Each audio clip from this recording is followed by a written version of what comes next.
Gloire à Dieu, que la paix de Dieu soit avec vous tous, chers amis. Bienvenue dans l'émission Puissance de Dieu. Je vous accueille, vous qui prenez cette émission pour la première fois, eh bien, sachez que l'émission Puissance de Dieu est une émission où la parole de Dieu est annoncée. Donc, il faut que vous ayez votre Bible afin de suivre cette émission. Alors, si vous ne l'avez pas, allez la chercher, allez chercher votre Bible et puis venez afin de suivre cette émission. Et nous allons ensemble partager la parole de Dieu. Comment allez-vous, mes bien-aimés, mes frères et sœurs, mes amis, vous tous qui êtes là? Eh bien, sachez que je vais bien par la grâce de Dieu et je souhaite aussi de même pour vous. J'espère que vous vous portez bien et que Dieu vous fait du bien et que Dieu continue à vous bénir, à vous guérir, à vous fortifier, à vous encourager et que vous avez aussi pris de bonnes décisions parce que certainement vous n'étiez pas encore au Seigneur et entre-temps vous avez pris la décision de vous donner au Seigneur. Eh bien, je me réjouis. Gloire à Dieu, même si c'est ailleurs, ce n'est pas un problème. Ce qui est important pour Dieu, pour moi, ce n'est pas que vous soyez avec moi. Ce qui est important, c'est que vous soyez avec Dieu. Et si vous avez trouvé Dieu au travers de sa parole dans une assemblée, eh bien, gloire à Dieu. Je me réjouis. La seule chose que je vous conseille, c'est pas de commencer, mais c'est d'aller jusqu'au bout, de persévérer et de tenir ferme jusqu'au bout, de ne pas lâcher le Seigneur parce qu'il n'y a plus rien, il n'y a rien dans ce monde qui peut nous porter quoi que ce soit. Il n'y a que Dieu seul qui donne la vie éternelle, la paix éternelle, le bonheur éternel, tout ce qui est éternel, Dieu, c'est seul Dieu qui nous donne parce que Dieu lui-même s'appelle éternel. Voilà. Eh bien, chers amis, je vous rappelle aussi que nous avons 2 numéros à votre disposition si vous voulez parler à quelqu'un, si vous avez des problèmes, si vous êtes malade, si vous voulez des conseils, si vous voulez connaître la parole de Dieu, si vous avez des questions sur le baptême, vous avez des questions sur concernant la Bible, eh bien, vous avez 2 numéros à votre disposition, d'ailleurs, qui s'affichent sur le bas de l'écran. Mais je vous le dis, si vous avez de quoi écrire, vous marquez 06 96 09 10 40. C'est un portable. 06 96 09 10 40. Et puis, vous avez aussi un autre numéro, ligne de vie, c'est un fixe. C'est le 0596 03 71 04.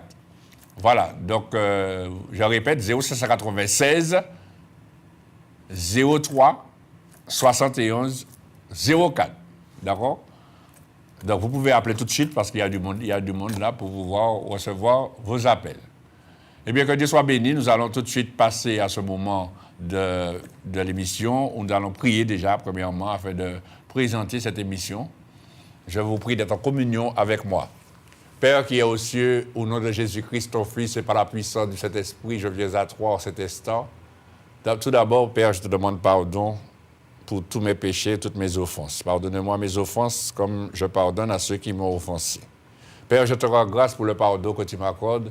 Et je te bénis, Seigneur mon Dieu, de ceux que tu m'as donné d'être là, à ta disposition afin d'annoncer ta parole, car je ne suis qu'un instrument entre tes mains. Sers-toi de moi, afin que ta parole soit annoncée selon la vérité, que la puissance de ton Esprit Saint, Seigneur, Père Céleste, se manifeste dans ma vie, afin, Seigneur mon Dieu, que toutes les paroles qui sortiront de ma bouche viennent directement de toi.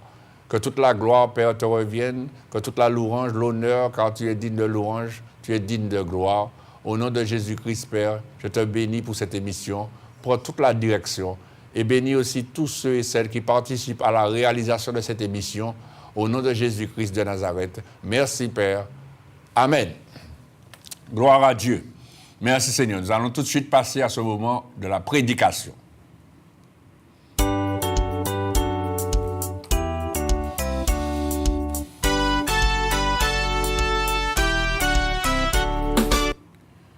Gloire à Jésus. Merci Seigneur. Nous allons ouvrir la parole de Dieu dans le livre des Actes des Apôtres. Alors prenez votre Bible et puis cherchez ce passage dans le livre des Actes des Apôtres qui se trouve après les évangiles. Après l'évangile de Jean. D'accord? Vous avez le livre des Actes des Apôtres et le chapitre, nous allons lire le chapitre 10. Le livre des Actes des Apôtres, chapitre 10. Et nous allons faire une longue lecture parce qu'on est obligé de lire tout le chapitre 10 pour mieux comprendre ce qui sera dit, chers amis, dans le livre des Actes des Apôtres, chapitre 10, à partir du verset 1er. La Bible dit là, dans le livre des Actes des Apôtres, chapitre 10, et le verset 1er. Il y avait à Césarée un homme nommé Corneille, centenier dans la cohorte dite italienne. Cet homme était pieux et craignait Dieu avec toute sa maison. Il faisait beaucoup d'aumônes au peuple et priait Dieu continuellement. Vers la 9e heure du jour, il vit clairement dans une vision un ange de Dieu qui entra chez lui et qui lui dit « Corneille !» Les regards fixés sur lui et saisi d'effroi, il répondit « Qu'est-ce, Seigneur ?» Et l'ange lui dit « Tes prières et tes aumônes sont montées devant Dieu et il s'en est souvenu. Envoie maintenant des hommes à Jopé et fais venir Simon, surnommé Pierre. Il est logé chez un certain Simon Courroyeur, dont la maison est près de la mer. » Dès que l'ange qui lui avait parlé fut parti, Corneille appela 2 de ses serviteurs et un soldat appuyé d'entre ceux qui étaient attachés à sa personne. Et après leur avoir tout raconté, il les envoya à Jopé. Le lendemain, comme ils étaient en route et qu'ils s'approchaient de la ville, Pierre monta sous le toit vers la 6e heure pour prier. Il eut faim et il voulut manger. Pendant qu'on lui préparait à manger, il tomba en extase. Il vit le ciel ouvert et un objet semblable à une grande nappe attachée par les 4 coins qui descendait et s'abaissait vers la terre et où se trouvaient tous les quadrupèdes et les reptiles de la terre et les oiseaux du ciel. Et une voix lui dit « Lève-toi, Pierre, tue et mange. » Mais Pierre dit « Non, Seigneur, car je n'ai jamais rien mangé de souillé ni d'impur. » Et pour la seconde fois, la voix se fit encore entendre à lui. « Ce que Dieu a déclaré pur, ne le regarde pas comme souillé. » Cela arriva jusqu'à 3 fois. Et aussitôt, après, l'objet fut retiré dans le ciel. Tandis que Pierre ne savait en lui-même que penser du sens de la vision qu'il avait eue, voici les hommes envoyés par Corneille s'étant informés de la maison de Simon, se présentèrent à la porte et demandèrent à haute voix si c'était là que logeait Simon, surnommé Pierre. Et comme Pierre était à réfléchir sous la vision, l'Esprit lui dit « Voici 3 hommes te demandent. Lève-toi, descends et pars avec eux sans hésiter, car c'est moi qui les ai envoyés. » Pierre donc descendit et il dit à ces hommes « Voici, je suis celui que vous cherchez, quel est le motif qui vous amène ?»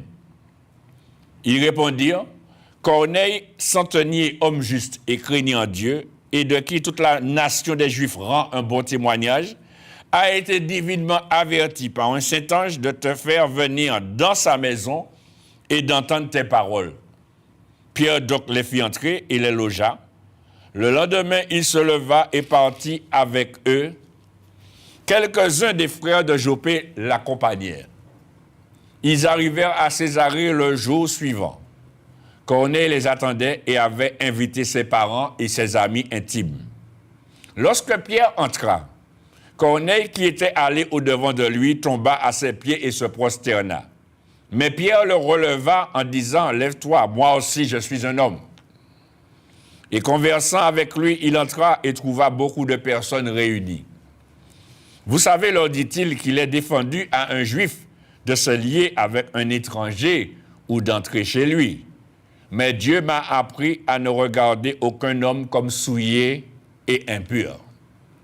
C'est pourquoi je n'ai pas eu d'objection à venir, puisque vous m'avez appelé. Je vous demande donc pour quel motif vous m'avez envoyé chercher. » Corneille dit, « Il y a 4 jours, à cette heure-ci, je priais dans ma maison à la 9e heure.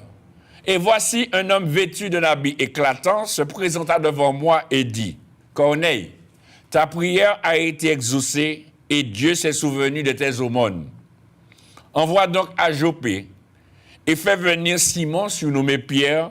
Il est logé dans la maison de Simon, courroyeur, près de la mer. Aussitôt, j'ai envoyé vers toi et tu as bien fait de venir. Maintenant donc, nous sommes tous devant Dieu pour entendre tout ce que le Seigneur t'a ordonné de nous dire. » Alors Pierre ouvre la bouche dit, en vérité, je reconnais que Dieu ne fait exception de personne. Dieu ne fait point exception de personne. Mais qu'en toute nation, celui qui le craint et qui pratique la justice lui est agréable. Il a envoyé la parole aux fils d'Israël en leur annonçant la paix par Jésus-Christ qui est le Seigneur de tous. Vous savez ce qui est arrivé dans toute la Judée. Après avoir commencé en Galilée à la suite du baptême que Jean a prêché, vous savez comment Dieu a oint du Saint-Esprit et de force Jésus de Nazareth, qui allait de lieu en lieu faisant du bien et guérissant tous ceux qui étaient sous l'empire du diable, car Dieu était avec lui. Nous sommes témoins de tout ce qu'il a fait dans le pays des Juifs et à Jérusalem.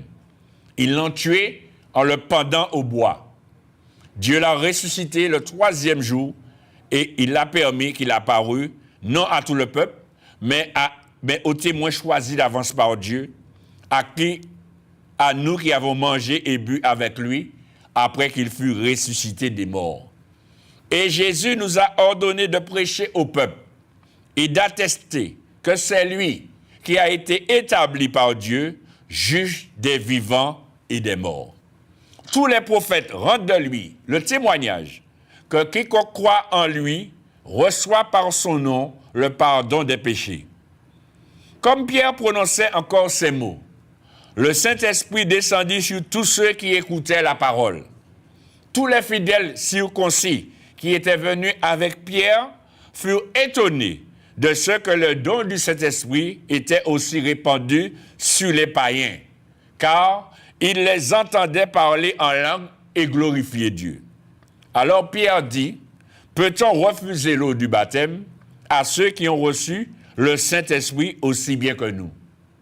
Et il ordonna qu'ils fussent baptisés au nom du Seigneur, sur quoi ils le prièrent de rester quelques jours auprès d'eux. Amen. Chers amis, quel passage extraordinaire que nous venons de lire dans la parole de Dieu. Ce passage qui parle d'un homme qui s'appelle Corneille et qui parle aussi de Pierre, l'apôtre Pierre, le témoin fidèle de Jésus-Christ, le témoin visuel de Jésus-Christ, celui qui a vu Jésus-Christ de ses propres yeux. Il parle aussi de ceux qui accompagnaient cet homme Corneille, sa famille et aussi ses amis intimes, et ceux qui accompagnaient aussi l'apôtre Pierre. Mais pourquoi j'ai pris ce passage? C'est parce que tout simplement, Dieu veut montrer à chacun quelque chose de très important, qu'aujourd'hui, on entend beaucoup de personnes parler de telle et de telle manière, et ils se satisfont de ce qu'ils disent, alors que cela ne suffit pas. Et c'est pourquoi nous voyons, chers amis, dans ce livre des Actes des Apôtres, le chapitre 10, la Bible nous dit que Corneille, cet homme nommé Corneille, était un centenier dans la couronne italienne, et cet homme était pieux et craignait Dieu avec toute sa maison. Il faisait beaucoup d'aumônes au peuple et priait Dieu continuellement. Donc nous voyons que cet homme avait une approche de Dieu. Cet homme avait une conscience de l'existence de Dieu. Cet homme avait une pratique, concernant la parole de Dieu, la loi de Dieu. Et cet homme, était pieux. C'est-à-dire que cet homme menait une vie de piété. Et la piété, c'est le respect des choses de Dieu. Le respect des choses de Dieu. Tout ce qui concerne Dieu, il le respectait. Et il craignait Dieu. Donc, il ne faisait pas les choses, comme il voulait, mais il faisait les choses avec la crainte de Dieu, parce qu'il avait la crainte de Dieu. Et en plus de cela, il faisait, lui et toute sa maison, d'ailleurs. Lui et toute sa maison. Ce qui veut dire qu'il menait sa maison dans cette dimension de la piété et de la crainte de Dieu. Et en plus de cela, il faisait beaucoup d'aumônes, chers amis, au peuple. Ce qui veut dire qu'il donnait de l'argent, il donnait des biens, il donnait gratuitement. Faire de l'aumône, c'est ça, c'est donner gratuitement. C'est un acte charitable. Donc, il faisait beaucoup de bonnes œuvres, chers amis. Il faisait du bien à son prochain. Il faisait du bien au peuple. Il faisait du bien à ses voisins. Vous voyez, cet homme, faisait de bonnes choses. Et en plus, il priait Dieu continuellement. Donc, il avait une vie. Et quand on regarde cette vie-là, eh bien, on pourra dire, mais c'était une vie formidable, n'est-ce pas? On pourrait dire, et c'est tellement toi qui es là, qui me regarde, tu es en train de dire, mais c'est comme ça que je vis. C'est ça que Dieu nous demande, hein? De vivre bien avec notre prochain, de ne pas mettre de zizi, de zinzin pour les gens, de ne pas mettre quoi que ce soit, mais de vivre bien avec son voisinage, de vivre bien avec sa famille, de vivre bien avec les gens, de respecter les gens, et puis d'aimer Dieu, et puis de prier Dieu. Eh bien, cet homme avait tout ce qu'il fallait, n'est-ce pas? Quand on regarde, on dit, bon, cet homme avait tout ce qu'il fallait. Il ne lui manque de rien, puisqu'il a la crainte de Dieu, il est pieux, le respect des choses de Dieu, lui et toute sa maison, et en plus de ça, il fait des aumônes.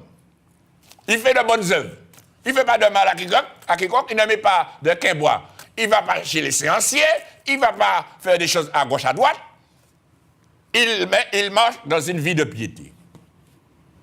Et toi qui me regardes, certainement, tu dis cela. Tu dis, quand on te parle de l'Évangile, tu dis, mais moi, je crois en Dieu, hein? Moi, je vis bien, moi, j'aime Dieu, je prie Dieu, et voilà, je ne fais pas de mal, etc. Eh bien, pour toi, ça suffit. Tu te satisfais de cela.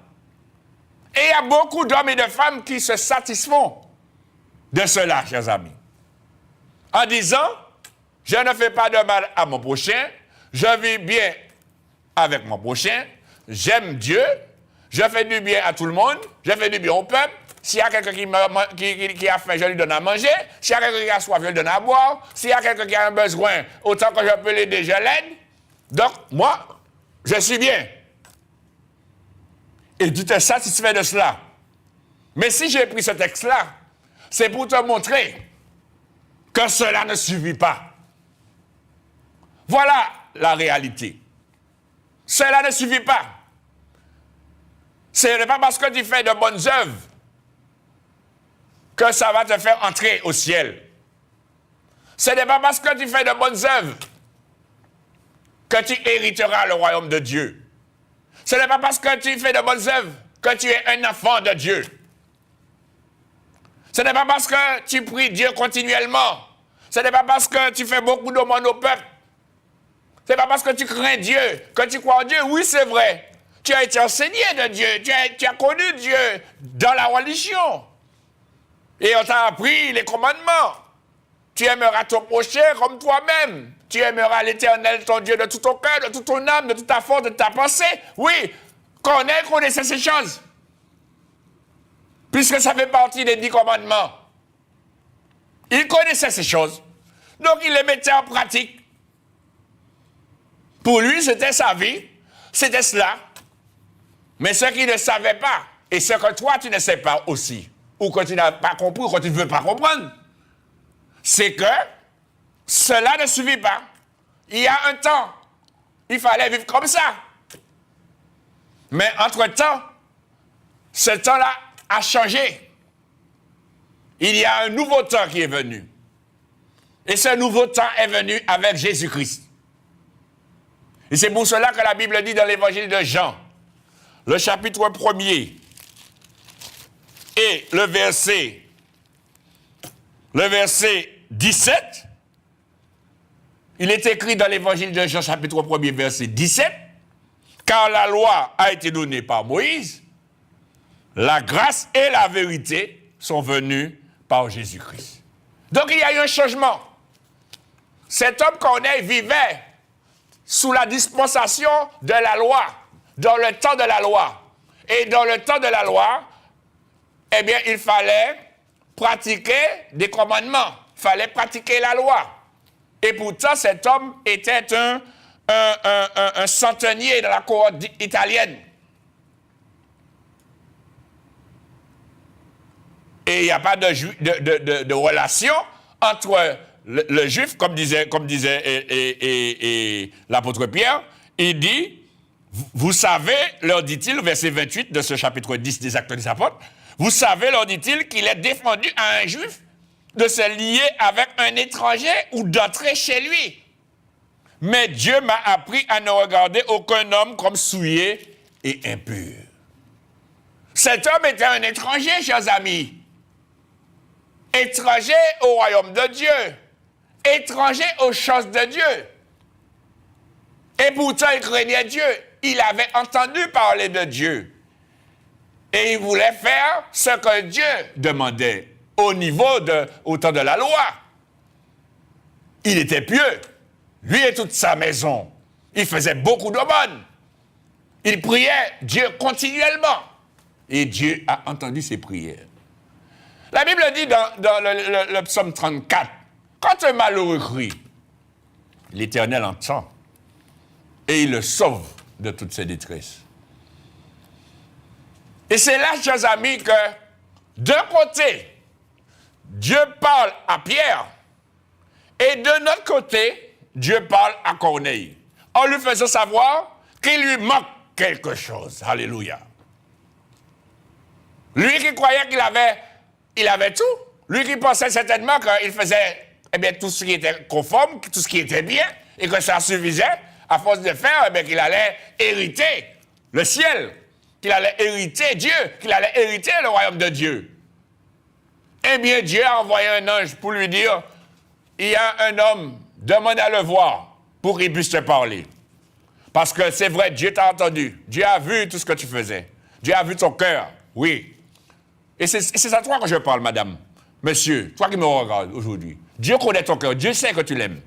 Dieu a vu ton cœur. Dieu sait que tu ne cherches pas le malheur des autres, tu fais du bien autour de toi. Dieu, comme on dit dans ce langage, même si ce n'est pas une chose qu'on ne doit pas dire, parce que c'est un mensonge, mais il y a un langage qu'on dit, je parle à la manière des hommes, il y a des gens qui disent, elle a la main sous le cœur. Elle a le cœur sous la main, voilà, c'est pas la main sous le cœur. Elle a le cœur sous la main. Alors, c'est du mensonge, puisque ton cœur n'est pas sous ta main, il est sous ton estomac. Donc, vous comprenez?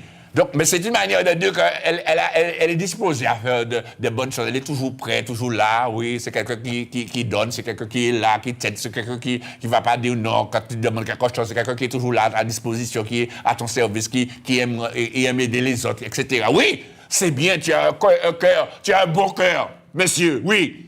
Tu as un beau cœur, madame, et il y a beaucoup qui profitent de ton beau cœur. Il y a beaucoup qui profitent de ton mauvais cœur, de ton beau cœur, madame.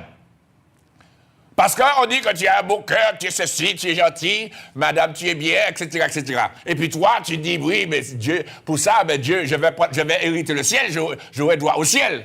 Mes chers amis, le ciel ne s'obtient pas par ce que tu fais, par les œuvres que tu fais. Et c'est cela, chers amis. Cet homme faisait des choses, mais Dieu lui a fait comprendre que cela ne suffit pas. Il manque quelque chose.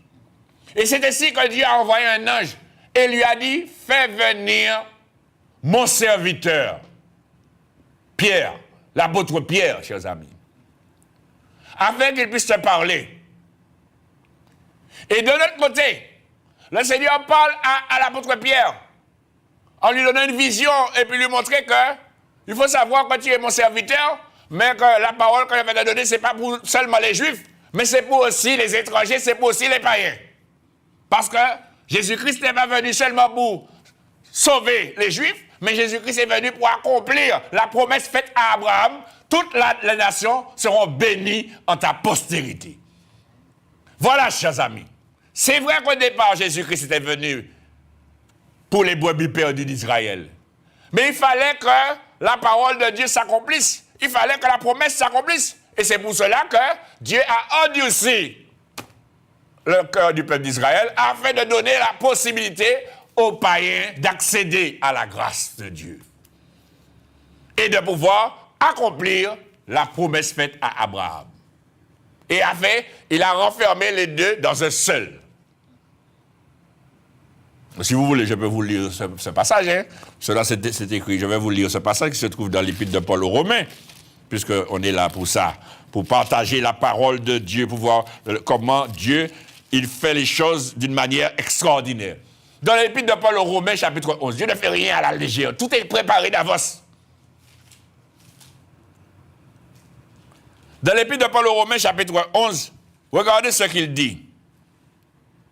il dit au verset 25, à partir du verset 25, nous allons lire. L'apôtre Paul parle, il dit, « Car je ne veux pas, frères, que vous ignoriez ce mystère, afin que vous ne regardiez point comme sages, que vous ne vous regardiez point comme sages. C'est qu'une partie d'Israël est tombée dans l'endurcissement jusqu'à ce que la totalité des païens soit entrée. Et ainsi, tout Israël sera sauvé, selon qu'il est écrit, le libérateur viendra de Sion, et il détournera de Jacob les impiétés, et ce sera bonne alliance avec eux lorsque j'ôterai leurs péchés. En ce qui concerne l'évangile, ils sont ennemis à cause de vous, mais en ce qui concerne l'élection, ils sont aimés à cause de leur Père, car Dieu ne se repent pas de ses dons et de son appel. De même que vous avez autrefois désobéi à Dieu, et que par leur désobéissance, vous avez maintenant obtenu miséricorde, de même, ils ont maintenant désobéi, afin que par la miséricorde qui vous a été faite, ils obtiennent aussi miséricorde. Car Dieu a renfermé tous les hommes dans la désobéissance pour faire miséricorde à tous. Alléluia. Et c'est ça, chers amis, c'est pourquoi il dit derrière, ô profondeur de la richesse, de la sagesse et de la science de Dieu, que ses jugements sont insondables et ses voies incompréhensibles. Et c'est ça que je vous disais. L'apôtre Pierre, pour lui, c'était les Juifs qui devaient avoir la parole. Mais Dieu l'a arrêté tout de suite en lui donnant la vision, en lui disant ce que tu as déclaré impur, eh bien, sache que moi, je le déclare pur. Et c'est ainsi, chers amis, cet homme qui était étranger, ainsi que toutes les autres personnes qui le fréquentaient, ses amis intimes, il aimait Dieu à sa façon, oui. Comme toi, monsieur, tu aimes Dieu à ta façon, à ta manière de voir. Mais ce n'est pas ta manière de voir qui compte, c'est la manière de voir du Seigneur qui compte. Est-ce que ta manière de voir est la bonne manière? C'est la question que tu dois te poser. Est-ce que ta manière de faire, c'est la bonne manière? C'est la question que tu dois te poser, madame. Il ne suffit pas de dire j'aime Dieu. J'ai toujours aimé Dieu. J'ai toujours fait du bien à mon prochain. Et ce qui est important, c'est l'amour. C'est une question d'amour. C'est aimer son prochain, aimer tout le monde. C'est avoir de l'amour les uns pour les autres. Et puis vivre bien. C'est ce qui est bon. Mais cela ne suffit pas, madame. Monsieur, ça ne suffit pas. Et Dieu te la montre là.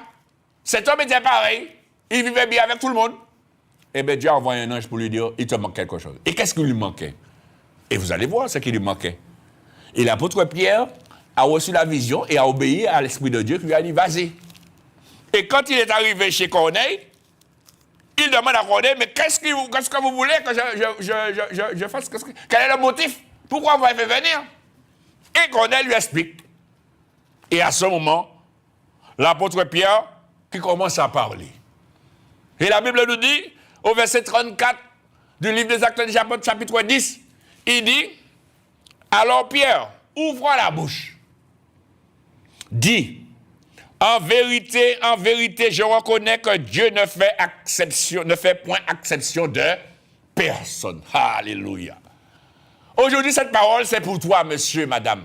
Toi qui crois que Dieu te rejette. Toi qui crois que Dieu ne veut pas de toi parce que tu n'es pas correct. Ou que tu es étranger aux choses de Dieu. Ou que tu mènes une vie de débauche. Ou que tu es meurtrier.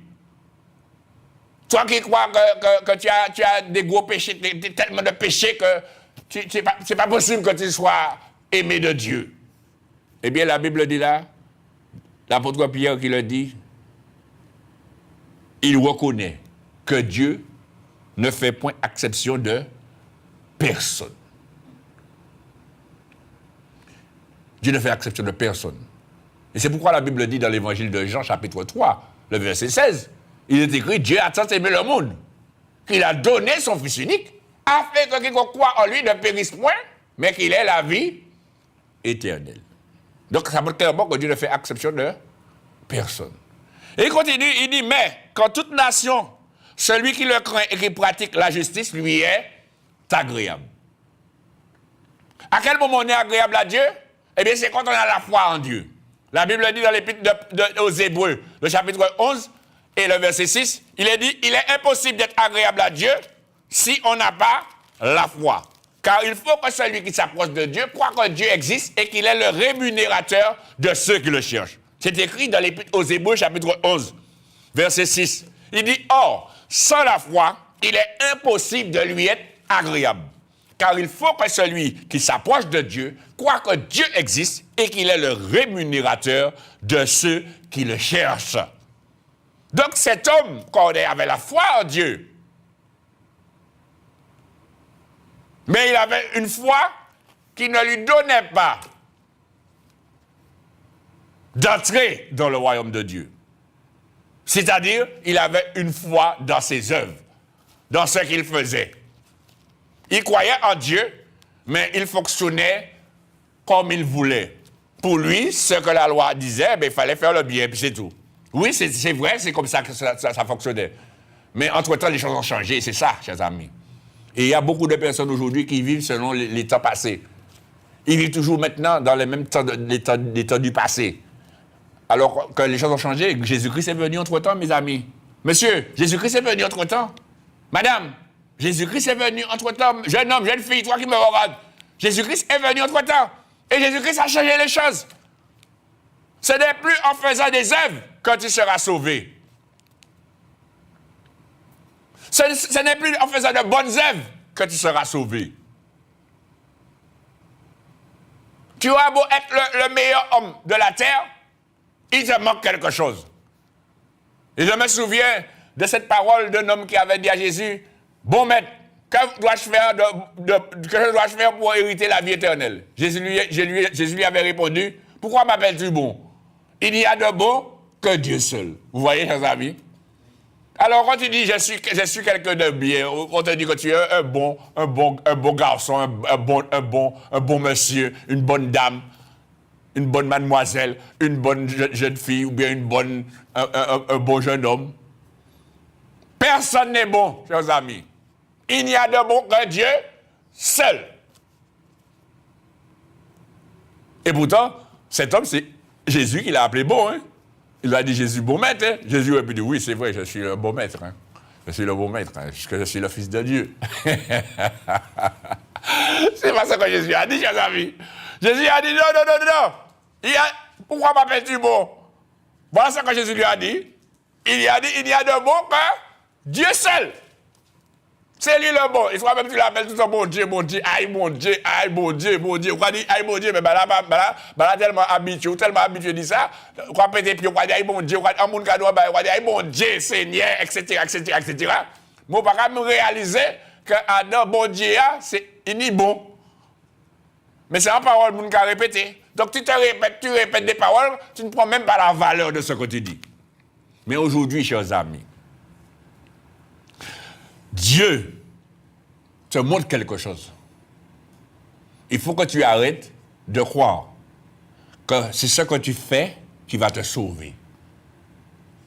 C'est ce que tu fais qui va te donner droit au royaume de Dieu. Mes amis, si on devait faire quelque chose pour hériter le royaume de Dieu, moi, quoi dire l'homme ne terait pas ça avant nous.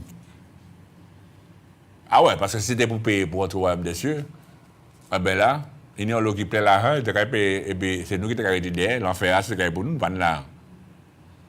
Vous comprenez? Mais heureusement que ce n'est pas une question d'argent pour entrer dans le royaume des cieux. Je bénis le Seigneur, chers amis, ce n'est pas une question d'argent. Parce que cet homme-là, il avait beaucoup d'argent, il donnait de l'argent. Hein? Il faisait des hommes, beaucoup même. Ah ouais, il avait de l'argent, il donnait. Il brillait, ouais. Peut-être que toi aussi tu as de l'argent et puis tu donnes, oui, mais je donne. Hein. Je rencontre un SDF, je lui donne l'argent, oui, je fais du bien. Il y a cette dame-là qui n'a pas machin, ben je lui donne. Hein. Je fais des courses pour elle parce qu'il y avait des besoins, machin. Ouais. Oui, je fais du bien. Ah ouais, personne, tu vas voir, tu rencontres tous les gens de mon quartier, tu leur demandes qui je suis, ils vont te dire la même chose. Ils vont dire, ah ouais, cette dame-là, elle est bien, oh, cette dame-là, elle est super. Alors vraiment, cette dame-là, elle a vraiment un cœur formidable. Oui! On dit de belles paroles de toi, monsieur, madame. Mais cela ne suffit pas. Et certainement, cet homme aussi, on disait de belles paroles. Parce que vous savez, quand vous faites du bien à quelqu'un, la personne est contente. Hein? Elle va avoir de la reconnaissance. Elle va dire, oui, elle m'a fait du bien. Quand vous donnez à manger à quelqu'un, la personne est contente. Quand vous rendez service à quelqu'un, la personne est contente. C'est normal. La personne va parler bien de vous, va dire oui, oui, oui. Ah ouais, ce monsieur-là, cette dame-là, ouais. Mais ça ne suffit pas, chers amis. Si tu t'appuies sur ce que tu fais de bien, et puis tu considères que c'est ce qui va te faire entrer dans le royaume des cieux, eh bien tu es mal barré. Excusez-moi de te dire ça, mais c'est la vérité. Et c'est ce que Dieu a voulu montrer à Corneille. En disant, c'est bien, oui, tes prières, oui, tes aumônes, c'est bien, mais ce n'est pas suffisant. Oui, il faut l'aumône, il faut la prière, oui, il faut la crainte de Dieu, oui, il faut la piété, mais il y a quelque chose que tu n'as pas. Et ce que tu n'as pas, c'est ce que l'apôtre Pierre va t'emmener, va te faire savoir. Et c'est pour ça qu'il dit, l'apôtre Pierre a ouvert la bouche et il a dit, au verset 36, il dit, il a envoyé la parole aux fils d'Israël en leur annonçant la paix par Jésus-Christ, qui est le Seigneur de tous.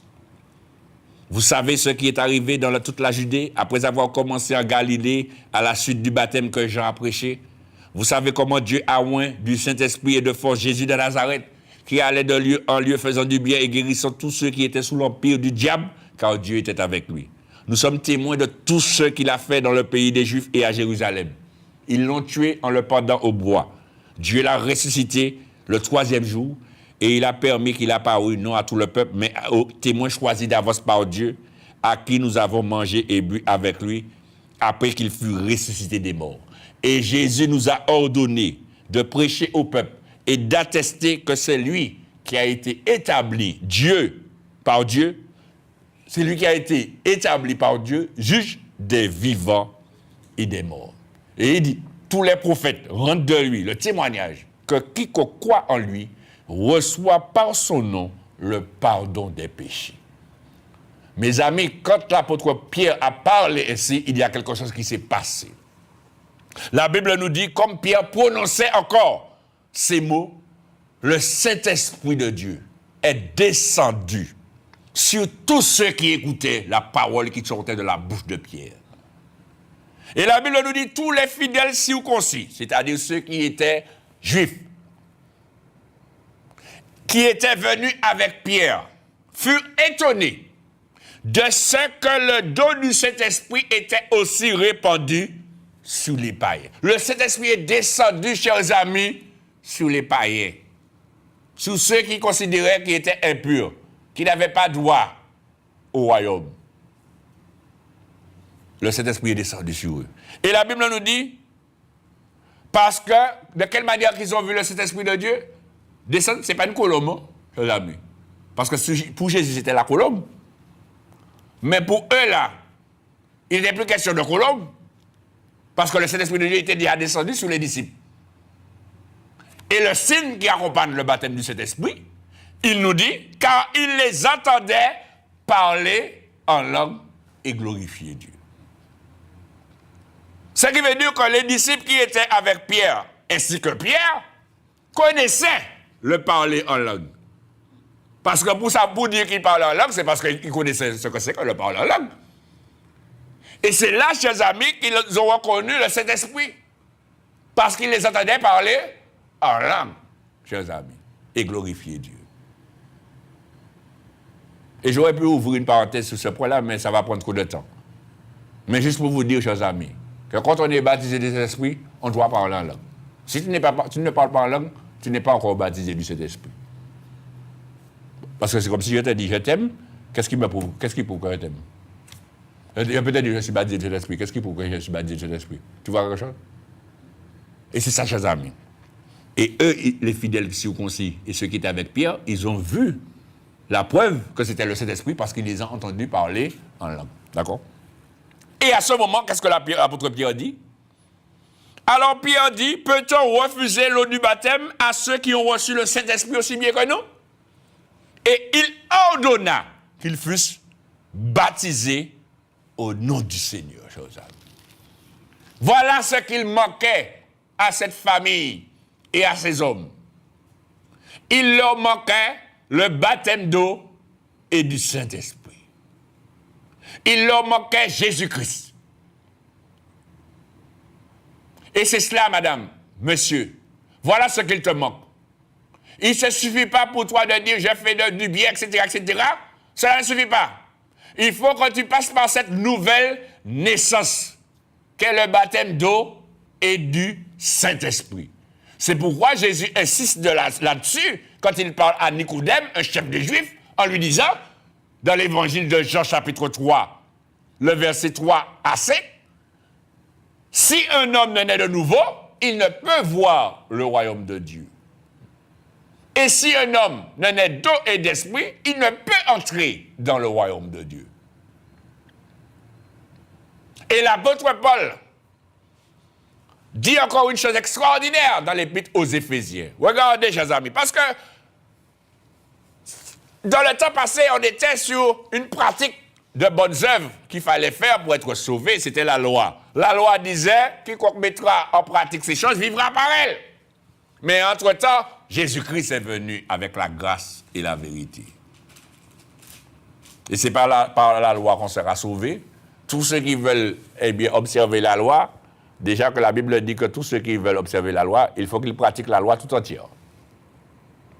Mais tous ceux qui veulent observer la loi, quelle que soit la manière qu'ils veulent observer la loi, ils vont être jugés selon la loi. C'est ça qu'il faut comprendre. Ils vont être jugés selon la loi. Ce qui veut dire que tu te mets sur une loi, tout ce que la loi dit de faire et que tu ne fais pas, tu seras jugé sur ce point-là. Parce que tu as dit que tu es sous la loi. Parce que tu prends des choses de la loi. D'accord? Maintenant, entre-temps, il n'est plus question de loi, puisqu'on a changé de dispensation.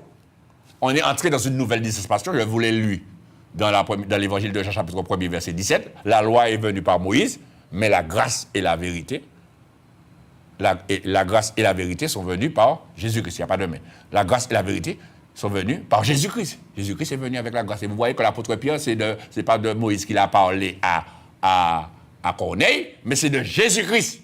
Et il a dit que tous les prophètes rendent témoignage de lui, que quiconque croit en lui reçoit par son nom le pardon des péchés. Mais regardez avec moi ce que l'apôtre Paul dit dans l'épître aux Éphésiens, le chapitre 2. Épître de l'apôtre Paul aux Éphésiens, le chapitre 2. Épître de l'apôtre Paul aux Éphésiens, chapitre 2. On va lire à partir du verset... On va lire à partir du verset 1er pour mieux comprendre. Il est bon de lire la parole de Dieu. J'aime lire la parole de Dieu parce qu'on apprend toujours dans la parole de Dieu. Il est dit au chapitre 2, verset 1er, « Vous étiez morts par vos offenses et par vos péchés, dans lesquels vous marchiez autrefois selon le train de ce monde, selon le prince de la puissance de l'air, de l'esprit qui agit maintenant dans les fils de la rébellion. Nous tous aussi, nous étions de leur nom, et nous vivions autrefois, selon les convoitises de notre chair, accomplissant les volontés de la chair et de nos pensées, et nous étions par nature des enfants de colère comme les autres. Mais Dieu, qui est riche en miséricorde, à cause du grand amour dont il nous a aimés, nous qui étions morts par nos offenses, nous a rendus à la vie avec Christ. Et puis, qu'est-ce qu'il dit là? Il dit, c'est par grâce que vous êtes sauvés. Il nous a ressuscités ensemble et nous a fait asseoir ensemble dans les lieux célestes en Jésus-Christ, afin de montrer dans les siècles à venir l'infinie richesse de sa grâce par sa bonté envers nous en Jésus-Christ. Et puis il dit au verset 8, « Car c'est par la grâce que vous êtes sauvés par le moyen de la foi. Et cela ne vient pas de vous, c'est le don de Dieu. Ce n'est point par les œuvres, afin que personne ne se glorifie. » Et c'est ça que tu fais, monsieur et madame. Quand tu dis, je ne fais pas de mal à quelqu'un, je fais du bien à mon prochain, tu te glorifies. C'est ça que tu fais. Tu dis quand tu fais de bonnes œuvres. Oui, j'aime mon prochain, j'aime mon voisin, je leur rends service, etc. Oui, c'est toi que tu glorifies là, tu te glorifies. Et c'est pour cela qu'on n'est pas sauvé par ça. Parce que vous imaginez que si on était sauvé par les bonnes œuvres, eh bien tout le monde se serait glorifié. En disant, j'ai fait ceci, j'ai fait cela. Alors Seigneur, tu as vu tout ce que j'ai fait, donc donne-moi le royaume. Ah ouais, et tu aurais dit ça avec autorité, parce que j'ai fait. Mais maintenant, il ne s'agit pas de faire, mais il s'agit de croire. C'est deux choses différentes, chers amis. Et c'est pour cela que la Bible dit, car ce n'est point par les œuvres, il dit, car c'est par la grâce que vous êtes sauvés, par le moyen de la foi. Et cela ne vient pas de vous. Ça n'a rien à voir avec toi. Mais c'est le don de Dieu. Et cette foi-là, elle vient de la parole de Dieu, pas des hommes. Parce qu'il y a la foi qui vient des hommes, il y a la foi qui vient du monde. Mais cette foi-là ne sauve pas. Il y a la foi qui vient de la loi. Mais cette foi-là ne sauve pas. La foi qui sauve, c'est la foi qui vient de la parole de Dieu. La foi en Jésus-Christ. Voilà. La Bible dit dans l'Épître de Paul aux Romains, chapitre 10, verset 11, la foi vient de ce qu'on entend, et ce qu'on entend vient de la parole. Je regarde parce qu'il me semble que je n'ai pas bien dit le verset. Alors, pour bien dire le verset, si c'est bien ça. Oui, je me disais bien que je n'avais pas bien dit le verset. C'est dans le chapitre, le Romains chapitre 10, mais le verset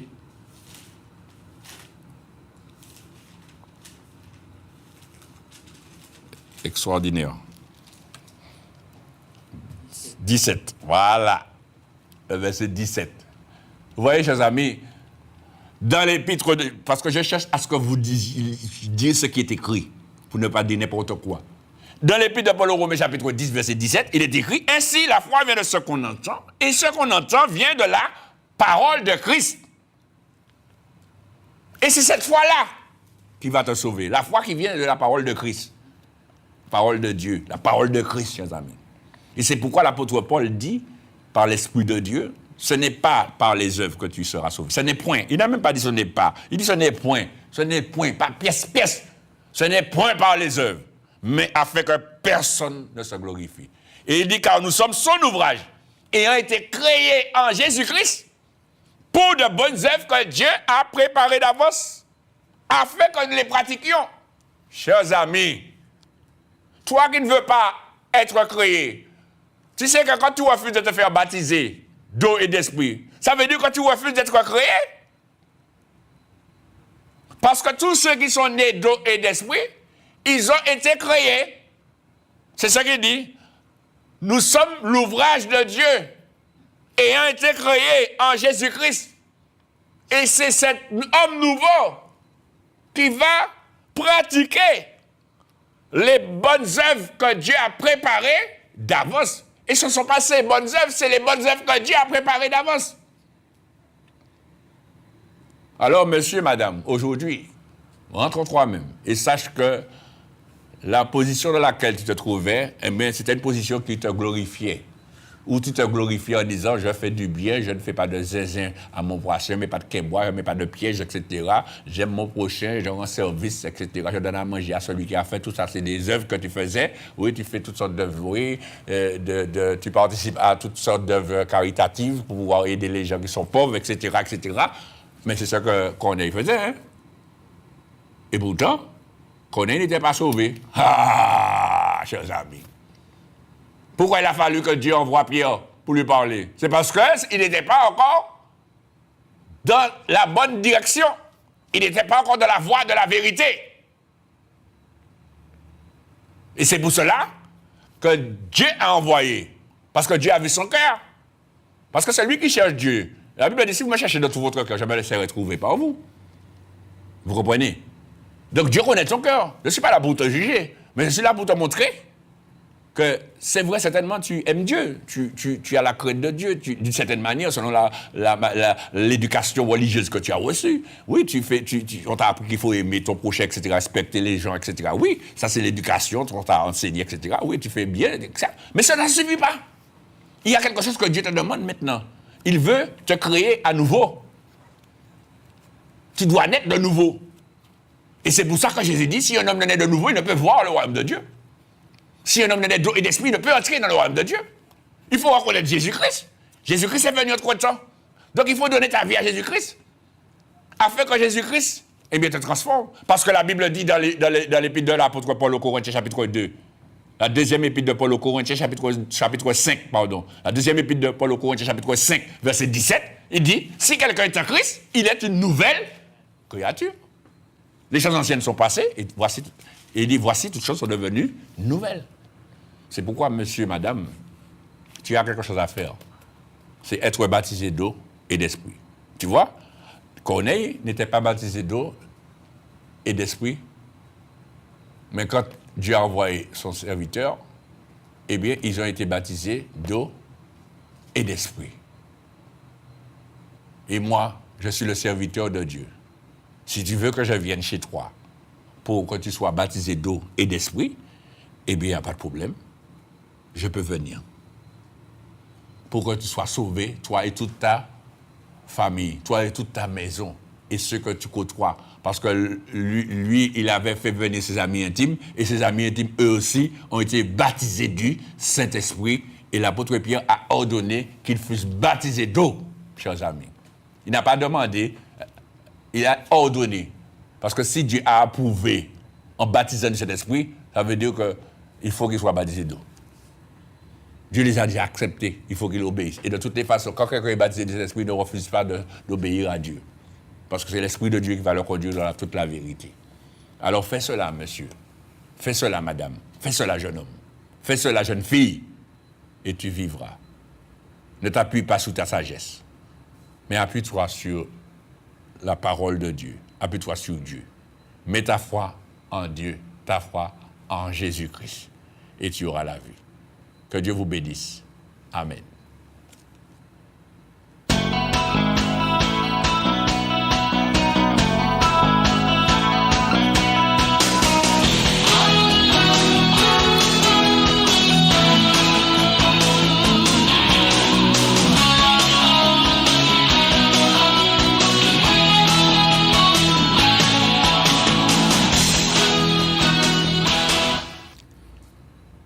Alors, si tu veux obéir à la parole, eh bien, tu as encore les deux numéros, comme je t'ai cité. Tu peux appeler tout de suite au 06 96 09 10 40 et au 0596 03 71 04. Je répète, 06 96 09 10 40 et 0596 03 71 04. Que Dieu vous bénisse. Nous continuons notre émission.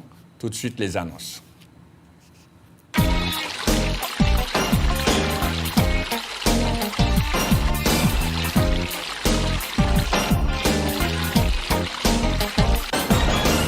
L'association El Rafa, Dieu qui te guérit, mission évangélique, se situe à la ZAC de Rivière-Roche, bâtiment D5, 97 200 Fort-de-France. Les réunions se tiennent le mardi 18h30, le jeudi 18h30 et le dimanche 10h. Pour tout renseignement, appelez au 06 96 09 10 40. Vous pouvez nous contacter par email associationelrafa@gmail.com ou nous suivre sur les réseaux sociaux Instagram @associationelrafa ou sur notre chaîne YouTube Association El Rafa. Nous serons très heureux de vous accueillir au nom de Jésus-Christ. À bientôt. Retrouvez votre émission Puissance de Dieu tous les vendredis de 17h à 18h avec l'évangéliste Raphaël Loveski sur KMT Télévision. Soyez donc tous présents à ce rendez-vous afin de recevoir la bénédiction de Dieu. Puissance de Dieu, Dieu agit jusqu'à présent. Épître de l'apôtre Paul aux Romains, chapitre 1er, verset 16. Pour tout renseignement, téléphonez au 0596 03 71 04 ou au 0696 09 10 40. Puissance de Dieu, l'évangile qui est prêché. L'association El Rafa vous présente Télévie, un de ses volets pour que l'évangile soit prêché à la télévision. Vous approuvez cela? Alors aidez-nous. Engagez-vous financièrement en faisant un don chaque mois. Faites-nous parvenir vos dons, soit par chèque à l'ordre d'El Rafa à l'adresse suivante, Association El Rafa, ZAC de Rivière-Roche, bâtiment D5, 97 200 Fort-de-France, ou sur place à la même adresse. Et n'oubliez pas de préciser en écrivant sur votre enveloppe Télévie. Nous vous remercions d'avance et que Dieu vous bénisse pour votre amour pour l'œuvre de Dieu. Pour tout renseignement, téléphonez au 06 96 09 10 40. Télévie, l'évangile à la télé. Tu as besoin de prière, tu as besoin de conseils, tu es dans la détresse, tu es malade, tu veux entendre l'évangile, tu veux te repentir et te faire baptiser. Quel que soit ton problème, ne perds point courage. L'association El Rafa te présente Ligne de vie, une permanence téléphonique à ton écoute, répondant au 0596 03 71 04. Ligne de vie, l'évangile en ligne. Ligne de vie, la vie au bout du fil. Au revoir, chers amis.